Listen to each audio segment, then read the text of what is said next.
चा अधिकार आहे। आंदोलकांना आतंकवादी म्हणणं मात्र चुकीचं आहे। मंत्री शंभूराज देसाई यांनी सदाभाऊंना सुनावलंय। तर निशस्त्र आंदोलकांवर हल्ला करणाऱ्यांना दहशतवादी म्हणतात असा टोला सुनील माने यांनी लगावलाय।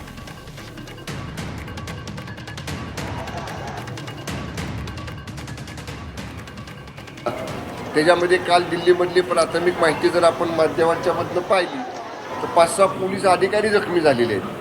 त्यामुळं असा कायदा हातात घेणं बरोबर नाही। कुणी विद्यार्थी संघटना असतील किंवा कुणी असेल असं आतंकवादी त्यांना म्हणता येणार नाही। आतंकवादी म्हणजे काय, जे अंधाधुंद गोळीबार करतात, जीव घेतात, एखाद्या देशाविरुद्ध आपल्या काही कारवाई करतात, त्याला आतंकवादी म्हणतो आपण। पण विद्यार्थी जरी असले तरी दगडफेक करायची, पोलिसांवर त्याला जखमी करायचं ही सुद्धा बाजू योग्य नाही।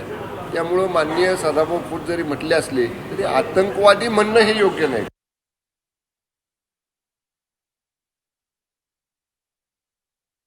फडणवीस साहेबांसारख्यांचे पाय चाटून आमदार झालेत, त्यांच्यासारख्यांनी ज्यांच्यावर मंत्रिपदावर असताना कोंबडी चोरीचा गैरव्यवहार केल्याचा जो काही आरोप झाला त्यातून ते अजून बाहेर पडू शकलेले नाहीत। इंडिया आघाडीचे घटक पक्ष असलेल्या काँग्रेसपासून राष्ट्रवादीपासून अनेक पक्षांच्या नेत्यांवर थोडे आरोप जरी झाले तरी त्यांनी राजीनामे दिलेत।